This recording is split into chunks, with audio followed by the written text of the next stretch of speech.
So, ito yung ay, ang baba din. Na-disappoint ako pag ang baba. O, ikaw nga. Silipin mo, silipin mo. Silipin ko. Brand pink.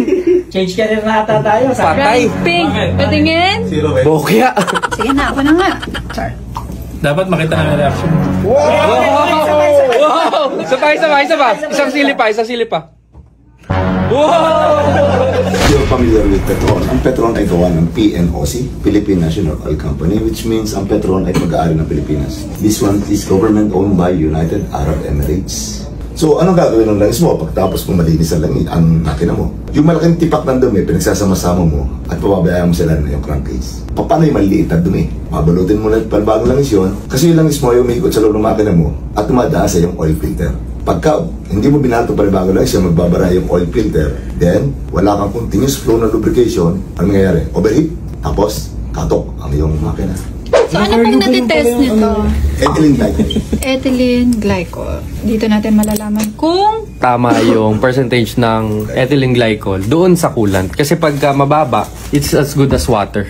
So, meron tayo dito iba't ibang brands. So, huwag na ipakita yung ibang brands. Pero, dito natin makikita kung effective siya. At tama yung percentage nung itong ethylene glycol. Yan. tubig muna yung nilagay dyan. Tubig. Silalim. Madumi yung ano, sige. Hindi, wala. Zero eh. Wala. May puti yan, no? May puti Yes, ito. yung puti nasa 0%. Ako nga patingin. Grabe. Galing. Ayan, nasa baba lang siya. Zero. Nasa zero Zero. na. So, ibig sabihin, walang ethylene glycol. Oh, kasi tubig lang siya. Subok mo sa kanila. Sige po. Ayun siya, oh. Zero. Oh, di ba? Siyempre, mas madali pa na makita sa ganyan eh. Para makita nyo, diyan ang glycol. Galing. Zero. Wala ka. Okay, next. What's the standard ethylene glycol percent in coolant? So, anong percent dapat? Dapat 33%. Kasi yun yung talagang Para mag-perform ka ng maganda. Yun yung standard. So, pag pumipili kayo ng standard, pink. Kulay pink. Yan. Wala ba? Para safe. So, ibang brand yan. Brand white yan. Ano to, sir? Ano na to? Ito na yun. Brand Ito na yun. Ito. Hindi na hintayin kung ano. Hindi na. Brand pink. Brand pink. Change ka rin nata tayo. Patay. Pink. Bakit? Patingin. Bokya. Brand pink. Brand pink. Brand pink. Oh, nasaan? Zero siya. Wala? Zero. Bumili ka ng tubig na di kulay. So, ibig sabihin wala. So, may kulay lang so, yun? ibig sabihin nun, nilagay lang siya dito, tapos nilagay ng kulay. Tubig pa rin siya. So, pwede ko inumin to, sir. Alam mo yung... Kasi safe eh. Alam mo Para yung- makita natin na safe talaga to, inumin natin to. Wala. Wala. Kasi zero eh. Parang tubig lang yun eh. Okay, so ito naman. Oo, nalagay na sa motor ko yan eh. Nalagay sa motor ni Mrs. Step. Ayan ah, galing talaga dyan. Pink pala. Violet. Violet yan, Violet. Violet. Ito si brand Violet. Yan, dati Testing, malalaman testing. yan. Ako, yari. Pabilis. Pabilisan mag- May laman. Ang percentage siya sa kaliwa, sir. O kanan. Kanan ba yun? Yung ethylene glycol, tingnan mo yung ethylene glycol, May tapos nakasulat na may number Nasa yan. kaliwa, nasa kaliwa. Tapos may number yan, tapos may percent. May number, tapos may close. Ano, may percent? Pasado to. Pasado sa ito.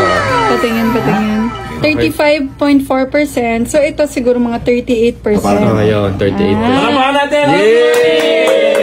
Pwede niyo ilabas yung brand. Pwede ilabas. Kasi pasado naman eh. Affordable. Anong brand yan? Secret. Brand green yan. Brand green. Brand green. Para sa bracelet na nabibili sa Let's pera see. ng ilaw. Pwede ako naman yung unang silip. Wala lang. Parang unang hirap. Kasi para matesting natin kung delikado o ano, dapat ako muna. Alam mo naman nagde-deliverables, may nakasabit to. Sisilipin ko. Ikaw din? Nakasabit din. Ay, mababa. Ilan percent? Ilan?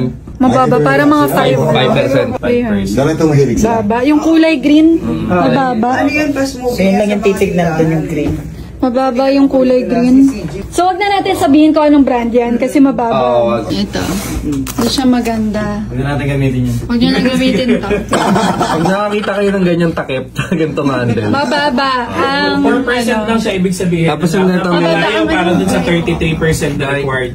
Ano nga sir? Ano ulit? glyco. Ethylene glycol. Ethylene glycol. So, ito mababa ang ethylene glyco. Glycol.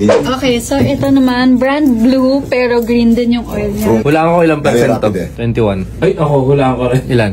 21.8. Mas accurate ka. Okay, ikaw muna. Sige. So, ito yung brand. Ay, ang baba din. Nadisappoint ako pag ang baba. Ilan?